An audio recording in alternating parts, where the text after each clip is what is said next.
Game 1 of the 1915 World Series.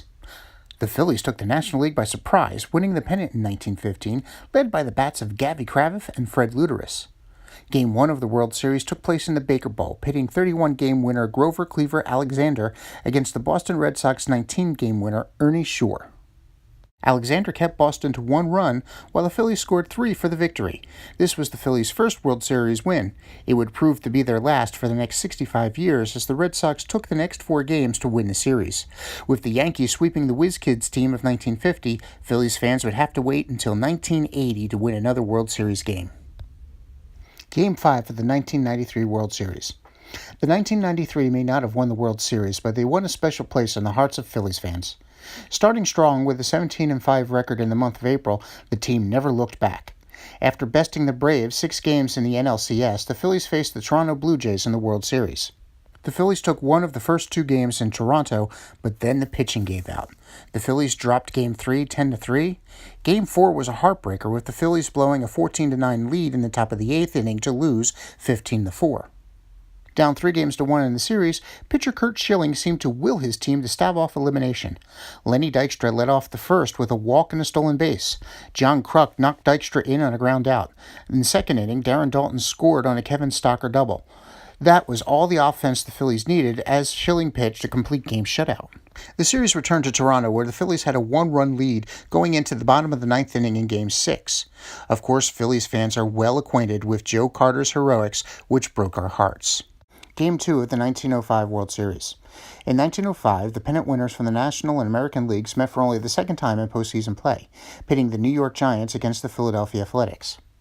The first game, which was played in Philadelphia at Jefferson Park, turned out to be a pitching duel between 2 future Hall of Famers, Christy Mathewson for the Giants and Eddie Plank for the A's. Mathewson emerged victorious with a 3-0 shutout.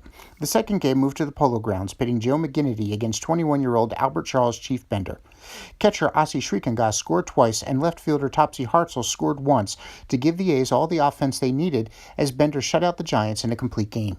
Although the Giants went on to win the next 3, and thus the series, Game 2 is memorable for being the first World Series game won by a Philadelphia team. Game 3 of the 1911 World Series. The 1911 World Series was a rematch between the A's and John McGraw's Giants. In the first game, Christy Mathewson eked out a 2-1 win over Chief Bender. In the second game, Frank Baker's 2-run home run in the bottom of the 6th broke a 1-run tie and provided the Athletics with the winning runs. Game 3 was another tight pitcher's duel, pitting Jack Coombs against Christy Mathewson. Going into the top of the 9th, the Giants had a 1-0 lead. Baker hit his second home run of the series to tie the score. Coombs shut the Giants down in the bottom of the 9th to send the game into extra innings. Eddie Collins and Frank Baker scored in the top of the 11th. Coombs surrendered only 1 in the bottom of the inning to give the A's a 3-2 victory. Both pitchers, Coombs and Mathewson, pitched all 11 innings. The A's went on to win the series in 6 games. Baker led the team in offense with an average of .375 and an OPS of 1.108. His 2 home runs at critical points in the series during the dead ball era earned him the nickname Home Run Baker. Game 5 of the 1930 World Series. With the series tied at 2 games apiece, Game 5 took place in St. Louis' Sportsman's Park. George Earnshaw and Burleigh Grimes were deadlocked through 7 scoreless innings. Connie Mack pulled Earnshaw, sending Lefty Grove to the mound in the 8th. The scoreless tie was finally broken in the top of the 9th. Grimes walked Mickey Cochran. Jimmy Fox followed with the monster 2-run blast. Grove closed out the bottom of the 9th to give the A's a 2-1 victory. The A's took the series in the next game. This was the last World Championship Philadelphia would see until the Phillies won it all 50 years later. Game 5 of the 1910 World Series. After pitching 2 innings of relief and earning the victory the day before, Cubs pitcher and future Hall of Famer Mordecai Three-Finger Brown started Game 5 in Chicago. Going into the top of the 8th, Brown and Jack Coombs kept it close with the A's leading 2-1. But the A's exploded for 5 runs in the 8th, sending 10 batters to the plate. The Athletics cruised to a 7-2 victory, bringing Philadelphia its first World Championship. Game 4 of the 1929 World Series. After taking a 2-1 lead in the series, the Athletics found themselves down 8-0 in the bottom of the 7th. The game seemed lost until Al Simmons led off with a deep home run to left field. Then the wheels fell off for Chicago pitcher Charlie Root. After the A's had scored 4 runs, Art Neff came in relief. Neff promptly gave up an inside-the-park 3-run home run to Mule Haas, followed by a walk to Mickey Cochran. 2 more pitchers failed to stop the bleeding. When the dust settled, the A's had scored 10 runs in the inning, now leading 10-8. Lefty Grove came in relief, shutting the Cubs down for the last 2 innings. The Athletics now had a commanding 3-1 lead in the series and would take it all 2 days later, winning the World Championship before the Philadelphia faithful at Shibe Park. Game 1 of the 1929 World Series. Connie Mack stunned the baseball world by passing over Lefty Grove, Rube Wahlberg, and George Earnshaw to start Howard Ehmke in the first game of the series in Chicago. Although Ehmke had only pitched in 11 games all season, the 35-year-old baffled the Cubs, striking out 13.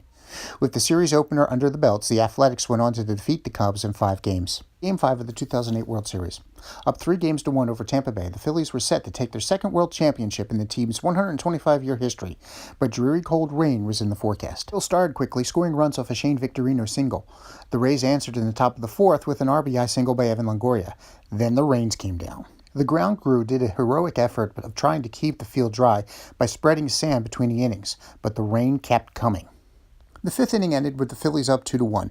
To some fans, this meant that the game was now official and could end with the Phillies' victory.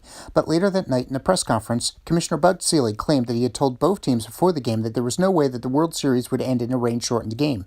It seems Selig forgot to tell this to the fans. At the top of the 6th, with Jimmy Rollins sporting a cap that covered his ears from the cold, the Rays tied the game at 2. The umpires then suspended the game, and the tarp was placed on the field. Selig announced that the game would resume in Philadelphia when the rain stopped. 2 days later, the forecast brightened and Game 5 resumed in the bottom of the 6th. Jason Worth scored Jeff Jenkins on a sacrifice fly. In the top of the 7th, Ryan Madson gave up a solo home run to Rocco Baldelli. The Phillies kept chugging along as Pedro Feliz knocked in Eric Bruntlin, who had come in as a pinch runner for Pat Barrow. J.C. Romero held the Rays to no runs in the 8th. Brad Lidge topped off this perfect season with a save in the 9th. The Phillies had won their second World Championship on the only game suspended in World Series history. Game 6 of the 1980 World Series. The 1980 World Series was a back-and-forth affair between two evenly matched teams. In the first 5 games, the margin of victory was only 1 or 2 runs. It seems that Phillies fans were always on the edge of their seats. But the Phils were able to take Game 5, played in Kansas City, and had a 3-2 lead heading into Philadelphia. The 65,000 fans who packed into Veterans Stadium, as well as the rest of the city, who were watching at home, were ready to snap baseball's longest streak without a World Championship. With Steve Carlton on the mound, everything seemed to break the Phillies' way. The Phillies struck first in the bottom of the 3rd when Mike Schmidt came to the plate with the bases loaded. He singled in Bob Boone and Lonnie Smith. Bake McBride added one in the 5th when Smith scored on a groundout. Boone gave the Phils a 4-run lead in the bottom of the 6th, singling in Larry Boa. In the 8th, Kansas City looked ready to give the Phillies trouble when Carlton walked John Watham and gave up a single to Jose Cardinal. Dallas Green brought Tug McGraw in for relief, and the baseball gods seemed to smile on Philadelphia. Frank Wright popped up to Pete Rose in foul territory. After a walk to Willie Wilson, UL Washington scored Watham on a sacrifice fly. Still on the edge of their seats, Phillies saw George Brett load the bases again with a single, but the inning ended on a Hal McRae groundout. The Phillies escaped by giving up only 1 run. But the Royals would not go away easily. Kansas City again loaded the bases with 1 out in the 9th. Frank White hit a pop foul in front of the Phillies dugout. Bob Boone and Pete Rose both converged on the ball. Boone attempted to catch the ball, but it popped out of his glove. Luckily, Rose was right there to snatch the ball while it was still in the air for the 2nd out.